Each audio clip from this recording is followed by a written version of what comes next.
কোন লোক যদি সরকারি চাকরি করে ধরে নেন 30,000 টাকা বেতন পায়, কষ্ট হচ্ছে?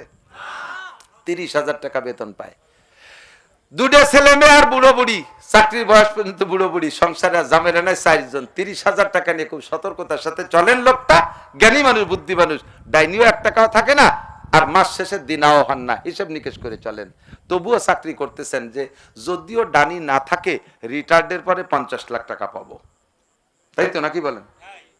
এই আশায় আপনি এই সমান সমানে চাকরি করে যাচ্ছেন, ডানি কিছু রাখতে পারতেছেন না, কিচ্ছু করে না, বাপের কালে পুরন ঘরেই বসবাস করতেছেন।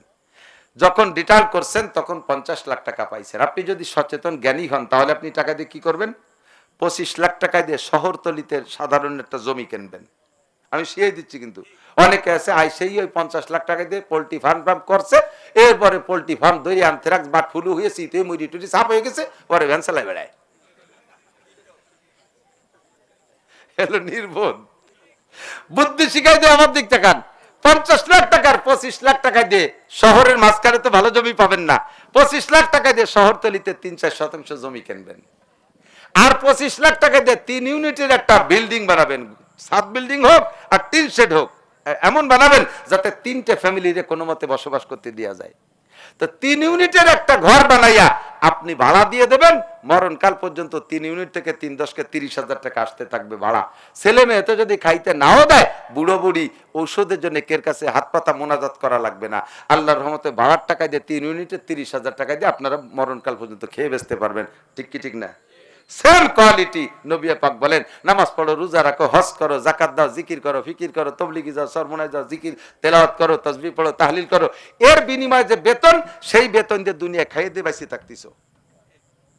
কিন্তু মরার পরে অনাদি অনন্তকাল জান্নাতে, সেই সময় যে খাওয়া, সেই টাকা তো তোমার ফান্ডে জমা নাই। কাজে ইজা মাতাল ইনসান ইনকাতানু আমালুহু ইল্লা মিন সালাসা, মরার আগে 3 ইউনিটের একটা বিল্ডিং বানায় যাও, 3 ইউনিটের একটা বিল্ডিং, ওখান থেকে 30,000 টাকা ভাড়া আসবে। 1 নম্বরে সাদকায়ে জারিয়া, 2 নম্বরে ইলমিন ইউনতাফাউ বিহি, 3 নম্বরে ওয়ালাদিন সালিহিন দুলা। 3টা বিল্ডিং, 3 ইউনিটের বিল্ডিং। 1 নম্বরে সাদকায়ে জারিয়া, ধর্মীয় কাজ যেখানে আছে, স্থায়ী ফাউন্ডেশনাল কাজ, সেখানে 10টা টাকা হলিও দিয়ে যান, একটা ইট কেনার টাকা হলিও দিয়ে যান। আর ইলমিন ইউনতাফাউ বিহি, 2 নম্বর ইউনিট, আপনি দ্বীনি ইলম শিখায় রেখে যান, আপনার ছেলে মেয়েদেরকে হোক, উস্তাদদের ছাত্রদের হোক, দ্বীনি ইলম শিখায় রেখে যান। যদি তা না পারেন, যেখানে পড়তেছে সেই জায়গায় 2 ছেলেরে 2 পয়সা দিয়ে যান, তারা কোরআন কিতাব পড়ে আলেম হবে, কিয়ামত পর্যন্ত ধারাবাহিক চালু থাকবে, আপনি কবরে বসে 10,000 টাকা বেতন পাবেন। আর ওয়ালাদিন সালিহিন দুলা, কমপক্ষে একটা সন্তান হলে আলেম বানায় যান, নামাজি বানায় যান, ও রব্বির হামহুমা পড়বে, 10,000 টাকা কবরে বসে পাবেন। আল্লাহ তাআলা কবুল করে বলেন আমিন। আমাদের যার যেমন